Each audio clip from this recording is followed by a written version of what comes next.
In this video, we're going to take a look at some final adjustments for a form body on a Tesla Model 3 spoiler.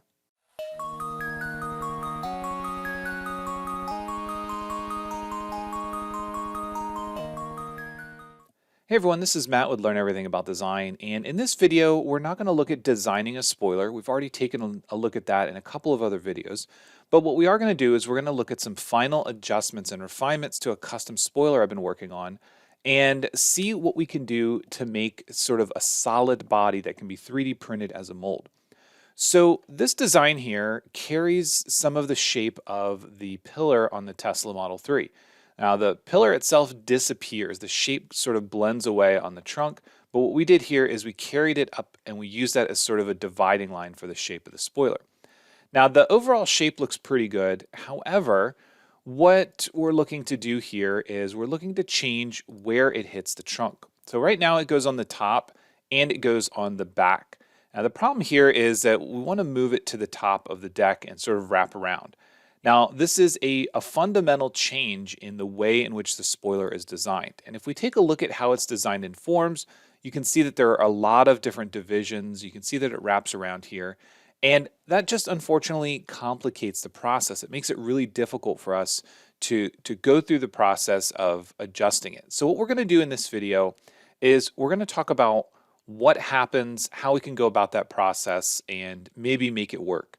So I should note that this scan was purchased by the person that sent it to me, and I cannot share it, and I won't be sharing the final spoiler. So this is really a bit more of an information rather than a how-to. And I do want to note that there are a couple of versions of this. You'll notice that this last one has a lot more divisions on it because once it was close to the final shape, what I did was I subdivided it to get a better fit to the trunk. So I've rolled back to a slightly earlier version, very similar shape, slight differences, but very similar shape. And what we're going to do is we're going to take a look at what has to happen here. I should also note that I did create a form surface that wraps and conforms to the trunk. This way, when we finish the form, it's going to convert it to a surface and I can use it to trim the other body and stitch them together. The trick about this is you really need to think about where the two bodies are. And in order to make this work, the spoiler body can't be sitting on top of the mesh. It actually has to go through. And that's the tricky part because what we then need to do is we need to think about the shape where the two surfaces are overlapping. So a couple of points here. I want to make sure that I adjust the shape of the spoiler before I move on to any of these final refinements. So for example, if I want the shape or the crease to not be as drastic, if I don't want this to be as tight as it is, now is the time when I need to make that change because it's only going to get more complicated downstream. So the way that we would do this is I'm going to come in and I'm going to take these two edges. I'm going to use modify and slide edge, and I want to pull it over to the side. So what I'm doing is I'm tapering that away. I'm going to say okay. Then I'm going to use modify and insert point, and I'm going to go from here all the way down to this vertex here. And then I'm going to simply delete that. So if we take a look at it, what we should see is it's starting to be a little bit more gradual. It's not going to be as tight of a transition. And that's important because, again, the way that it works on the car is it starts to fade away. So the transition is a bit tighter up here, but then it sort of blends away. So we need to, again, make sure that we handle this before we move on. So what I'm going to do here is I am going to follow the same process and I'm going to bring this edge over as well. And part of the reason I'm bringing this edge over is because this one is controlling when the spoiler drops, and I want to keep that reference line there. So I'm just going to be simply moving some of these. And it's important to note that if we keep the position down here, then the transition is going to still remain tight. So a couple of things that I like to do is with this one up here, instead of going to this point, what I'm going to do is I'm going to find a point on this edge, and then I'm going to get rid of that. Then I'm going to repeat the process with this edge that I just slid. And again, I'm going to bring it over just a little bit. Double click on this, get rid of it, and then take a look at it in Smooth Display. So now you can see what we've done is we've softened that up. It's not as drastic, but we do still have the change in shape going from one side to the other. So it still maintains the intent, it's still carrying the shape of the pillar, but we have sort of removed the possible issue of having it be too tight and too drastic. So once we're happy with that shape, the next step in this process is to make sure all of the lines and edges flow how we want them to flow. So this has to happen before we ever add more detail. What we're going to do is we're going to take a look at, for example, this edge here. You can see that it comes over, it sort of dips down and goes back up. What I want to do is I want to pull this vertex down, and I'm going to do this in plane. And then I'm going to pull this one down as well. So what this is going to do is I am going to maintain a relatively smooth transition, but it's going to make it a little bit more drastic in that initial transition there. It's going to tighten that up, but still maintain nice and smooth transitions up here. So again, these things are very important. The last step that I want to do here before I move on to adjusting some of the back edges is when we look at this in box display, you can see that the divisions in this area are relatively even, but when we go to smooth display, you can see they bunch up over here. So what I'm going to do is I'm going to go to my utilities and make uniform. Nothing is going to happen until I go to box display and back to smooth display, but take a look at where these two edges are. So box display, back to smooth display, now they're wider. So this is going to allow us to sort of get a little bit closer to the divisions that we have on our box display. And you can see that it still keeps really nice, smooth transition there. Everything looks pretty good. All right, so the next step in this process is we need to think about where this smooth body is hitting and going through the trunk. So you can see right now there is a corner here where it starts to dip down. And what this means is this is what the eventual shape of our spoiler is going to look like. There's also some wrinkling that happens over here that we need to take care of. These are little things that are going to affect the final shape. So what I'm going to do is go back to box display, and I'm going to work on these corners. So again, I'm going to use insert point. I'm going to come from this point here and down to this edge. And then what I want to do is get rid of this one here. And again, what we're doing is we're spreading out the distance between these edges, and that's going to allow for a more gradual transition. On the back side, what we need to be mindful of is the fact that we still have a fairly tight transition, and if we look at the surface that I created, the surface doesn't go very far. So if we double click this edge, the surface ends right here. So in reality, that is where the back edge of the spoiler needs to end up. A couple different ways that we can think about this is we can simply delete this bottom edge here. So if we double click on this edge and delete it, it's going to get rid of everything up to here. Now that could potentially be a good option, but if we were happy with the shape we had before, it could be harder for us to rebuild that. So if that's not an option, sometimes what we can do is we can insert an edge. And if we insert an entire edge here, then we delete this one. What that did was it built an edge that was halfway between that edge and the original, and you can see that gets us a little bit closer to where we need to be.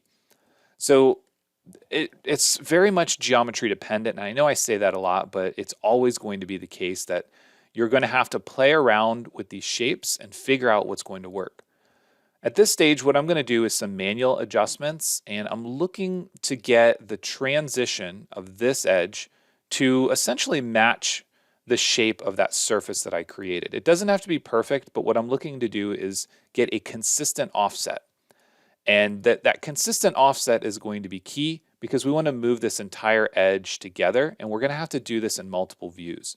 So this one's going to end up coming down a little bit, and then these ones are going to end up going up, and the one in the center will go up as well. So you can see now it's starting to roll into that mesh body. And this is where it's going to become very tricky for us to control that overlap, because in reality, we want it to hit this edge, but in practice, it's going to be very difficult. So once we're happy with that shape, let's double check the smooth display. Some of these edges, like these ones here, are going to have to push in. So like this vertex here, I'm going to just simply move it back and work my way through. keeping in mind that when I'm not in a view that's normal to one of my planes, like front or side, then I want to make sure that I am moving in plane. So in this case, I'm moving only in the X direction.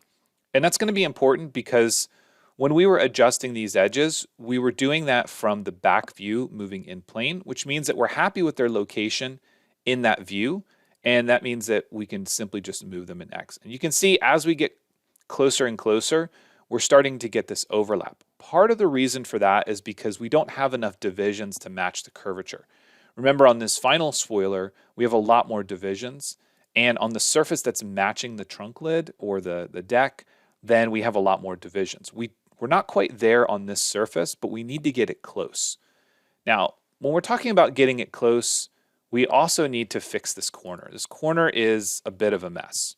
So again, these are all the refinements that you have to make before you ever get to that final design. Because once we divide this up, it becomes a much trickier task. So what I'm going to do is I'm going to find this edge. I'm going to control and double click this edge here. Actually, let's hide the trunk body so we can see this. And I want to make sure that I am able to double click that. And I'm going to move the whole thing forward. And part of the reason I'm doing that is because I am going to have to make some adjustments. And I really need this edge to be in front of here. So if I push the whole thing forward, go to my front view, and bring the whole thing up, then we can start to get some better control over the shape. Let's go ahead and go back to a top view, double click the mouse wheel, and we'll zoom into this area. So you can see here is our surface. That's what we're trying to hit. Here is the trunk. And what I'm going to do is I'm going to just simply pull these in to make sure that they're inside. And manual adjustments are okay. It's not ideal. In a lot of cases, you want to avoid that. But in some cases, it's okay because it's going to give you a better control over these small areas. The other way that we can do this is we can use insert point and divide this edge up, and then we can simply delete this edge. And I'll show that in just a second. All right, so once we're pretty close, if we go to modify and insert point, we'll pick a point on this front edge that's relatively close to the side, and we'll pick one on the back edge. And what we're looking to do is you can kind of see that this line has overlapped the geometry here, so it's not going to produce a clean cut. So we're going to cancel, repeat that process, and we're going to go from here to this back edge, and then we're going to take this edge here and delete it. So that process generally works. You have to be careful with the geometry. In this case, it's not going to work because it's just the shape isn't right. But in some cases, that'll get you pretty close. So I want to try to get all of these vertices in line. And unfortunately, tricks like scaling vertically or horizontally aren't going to work here because we're at a pretty funky angle. So if I were to select this entire edge, for example, and try to scale it vertically, I can make it horizontal, but it's not really going to help us in this case because of the shape of the trunk. All right, so now we're pretty close. Let's take a look at it in smooth display, make sure we didn't drastically mess up any shape. And that looks okay. You can see the way that the trunk shape is. It kind of rolls here. If we bring back the mesh, you can see that there's a twist in the shape there. And what I'm going to do is, at this stage, I think I am ready to divide this up. I think I'm ready to subdivide it. I am going to pull these vertices just outside because I don't want it to sit inside the mesh. This mesh is actually really accurate, and it has things like the inside trunk surfaces. So you can see there's a lot of detail on the inside. And what that means is if your mesh is inside, or if your form vertices are inside the mesh, then it has more than one direction that it can pull to. So you really want them to be outside of the mesh. And we have to also think about the fact that if we're using a surface like this, what we actually end up needing is to sort of thicken this down to where we want it, whatever the thickness of the final part is going to be. So once I'm happy with the shape, what I'm going to do is move the entire spoiler up that certain amount, and then I'm going to extrude down. And when I extrude down, I'm going to just make sure that I go through the surface that I want to cut, and then I can use that to attach it later. So at this stage, what I'm going to do is I'm going to hide this mesh. I am going to subdivide this body, so I'm going to hide this as well. I'm going to box select everything, go to modify and subdivide. Now, when we do subdivide, we want to make sure it's exact, so we're keeping the same shape. And I'm going to specify.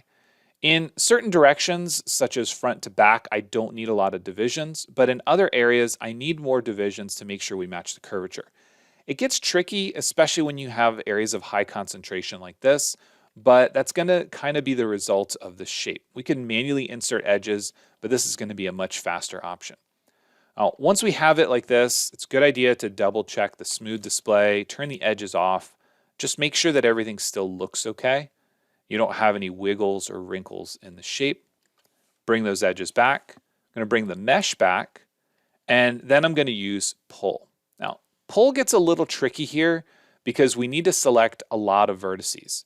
So sometimes you can get away with the freeform selection, keeping in mind that since we have symmetry, we don't actually have to select all the vertices. We only have to select half of them. So I'm going to use this freeform selection and try to make sure that I get all of those vertices. That's going to pull those down. I then want to make sure that I select the ones on the edge. Make sure that those get pulled down, and then we need the ones on the back as well. So if you do this manually, it obviously will take a good bit of time. As we look at this, as we're going around the back, the reason I'm doing the back manually is because I want to be really mindful of where this is hitting the trunk. And this is going to help me identify problems at this stage in the game. So if I have to come back and make any adjustments to this, then I'll have to do it with a lot of these vertices. But again, pre-planning the shape and where all these edges are before you subdivide will ensure that you're at least relatively close and you don't have to do a lot of touch-up work. So I'm going to keep working my way through these vertices. I could use the box selection again and grab a couple at a time and make sure that we get the one right in the middle. All right, so that looks pretty good. You can see that it did produce some problems here.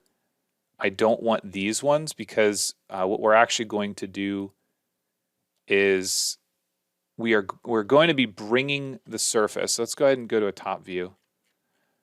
We want to make sure that we don't have these ones selected, and it looks like it grabbed a couple, probably from the box selection. So just make sure that only the front edge and the back edge are selected. It looks like I may have missed one here. And just rotate it around. Make sure that all the perimeter dots are green. And once I'm happy with that, I'll say OK. And now what we should have is a clean spoiler that hits the trunk where we want it, and we should have a surface that matches the trunk, and it should be relatively close. So the next stage from here is I'm going to do a quick save because remember, there is no history when we're working with forms. So if you want to come back to the point where you have made all these adjustments, you need to save so that there's a version that you can go back to. But now what I want to do is I want to move the entire spoiler. So I'm going to use modify. I'm going to select the entire body, and I need to move it up whatever the thickness of the final part is going to be. In this case, I'm going to say 5 millimeters and say OK. So now what we should have is a surface for the spoiler that sits 5 millimeters above the trunk, and we should have a surface that exactly matches the trunk. Now at this stage, what we can do is we can continue to work with forms, and we can extrude the edges with a crease. Remember, we can hold down Alt and Control at the same time. Or we can convert both of those to surfaces, and we can use tools like ruled surface. So if we go into our surface tools and we go to ruled surface, I can select this entire perimeter. I can say that I want it to go to a direction, or it can be normal to my edge, and then I can pick the distance. So in this case, it's going to be minus, I'm going to say 6 millimeters so that it goes through the surface. And you can see that it's going down relative to the normal direction of that. And over here, it should be going inward. It's hard to see because of this other surface, but it should be going inward. Now, part of the problem that we end up having here is normal is going to be based on the radius of curvature at that edge. So while it works in some cases like here, it's not really producing a good result on the back. If we say direction, we can select a reference plane. In this case, I'll select the top plane. And then what's going to happen is it'll build that edge, pushing all of it down, straight down. And you can see that in the back, it goes straight down. In the front, it essentially looks the same as normal, but it gives us a good result on the front edge and the side edges. The back edge, however, is probably not ideal. So the way that I'm going to handle this is I'm going to turn off chain selection, and I'm going to deselect that back edge. I'm going to allow it to build on the front and the side. And let's go ahead and rotate this around, make sure that we do have the other side. That looks okay. I am going to add a little bit more. I'm going to say -7 millimeters and say okay. So now I've got the front and I've got the sides, but I have to figure out how I want the back. So the back surface here, again, it has some little wiggles and wobbles in it, but essentially what we want is we want to follow the curvature of the spoiler, and we want to come down and then over to this edge. So the way that we're going to do that is we're going to either sweep it or loft it. So I'm going to go to a sketch, and again, I'm going to sketch on the side. We can turn on slice, which will allow us to see basically the inside, but since this is a surface, it's not really giving us much. So we're going to go to project include and intersect, and we're going to get the entire intersection curve here. So what we're going to do is we're going to take a line. The line is going to be tangent, and the distance is going to be 7 millimeters. So now what this should allow us to do is either sweep or loft from here to here with a guide and then just mirror it to the other side. So I'm going to try loft first. I'm going to go from this edge to this edge, and then I'm going to use my edge of my surface as a guide chain. You can see that it only goes halfway. Again, that's fine. I'm not worried about tangency here, and then I can come back and create a mirror. So I'll select that. It's going to be mirrored across the XZ plane, which is my front plane. The object is going to be that face, and then I can stitch it all together. Make sure that we grab the front and the side lip. Remember, you should see a green edge anywhere that's getting stitched. So if you see a red edge up against that, you want to make sure that you do see that green edge. The original ruled surface, depending on your options, those 3 pieces originally should be already stitched together. So what we should see now is we've got one solid or one surface body here, and then we've got a surface body for the trunk lid. What we should be able to do at this point is use each other, trim them with each other. You'll see that there's a little spot here where we kind of overlap. It might be okay, so we're going to give it a shot. So I'm going to try trim. I'm going to use this as my trim tool, and then I want to remove everything that's outside of it. So there are going to be some little pieces here. We're going to say okay, see if that worked. We're going to repeat the trim. Now we're going to use that bottom as our trim tool, and we want to get rid of these little sliver pieces. And you see that that's not working. And part of the reason that's not working, again, is because of that overlap. So if we rotate this around, the back is okay here, but this spot right here is not. So a couple ways that we can fix this. One is we can go back to our loft and we can adjust this edge. So we can trim it and we can just roll that edge in a bit further. That's probably the best way to do it. Another way would be to try to extend this surface, but then what we're doing is we're getting away from that original trunk surface and we didn't build it any further. And a third way that we could do is go back to the form and we could just add more to that trunk surface. For me, I think what I'm going to do is I'm going to go back before the loft and I want to trim this edge right here. So this is going to be from a front view. In my case, I'm going to sketch. Again, I'm going to be using the XZ plane. Double click the mouse wheel so it brings us back in view. P to project. And then I'm going to use a line, and I'm just going to trim this sort of down at this angle. I'm going to try to keep it relatively normal to this edge. It doesn't really matter. And then I'll use it as a trim tool. I want to get rid of that little piece. And if I rotate this around, there's going to be one on the other side, and we're going to get rid of that as well, just to make sure that we, when we mirror this thing, we don't have any problems. So let's bring back our spoiler surface. Let's roll forward for the loft, and we're going to have to reselect that edge. So for our second profile, it's going to be this edge, and mirror should still work, and stitch should still work. And now if we bring our other body back, you can see now they definitely don't have that same level of overlap. Before I go any further, I am going to use a fillet on these corners, and I'm going to do it on all 4 corners. This is just going to be a little bit easier now before we actually trim it. And just a small fillet. You can obviously increase or decrease this as much as you want. It's going to be dependent upon how sharp or how smooth you want those corners. I'm going to just do 5 millimeters. That should be okay. You can see that it's thinking real hard because it is the intersection of a fairly complex surface. All right, now let's try trim again. So I'm going to use this as my trim tool, rotate this around, and I want to get rid of that little piece on the bottom. So now you can see that works. Repeat. Now this is my trim tool, and I want to get rid of everything on the outside. And now I'm going to try to stitch these together. So that and the underneath piece should have a green edge all the way around. If you don't for some reason, you might have to play with the tolerances. We're going to say okay. And now we have a solid body. So again, I'm going to do a quick save.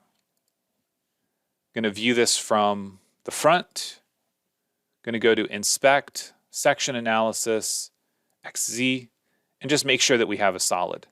So with this, I'm going to rotate just a little bit and pull through the spoiler and just make sure that the whole thing is solid.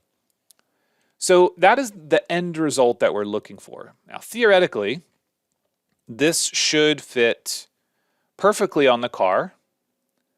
You can see that with this method, it's a little bit harder to control the interface between the trunk lid because instead of hitting a surface that has a fairly broad curve, what we end up having is we're trying to hit right where this rolls.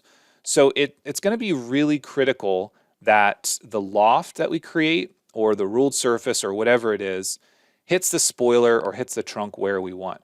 When you view this from the back, it matches the shape, like visibly it matches the shape.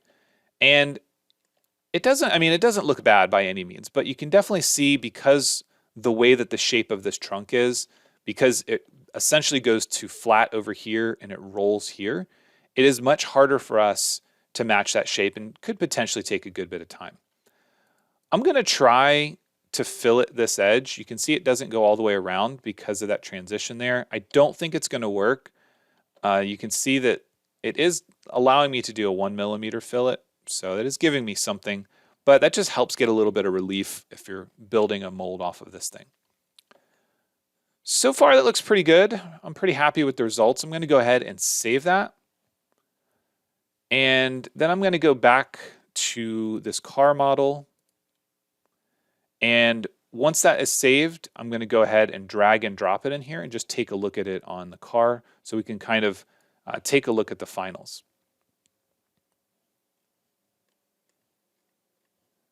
So its position looks okay. Back in this one, what I'm going to do is hide the mesh and save it again.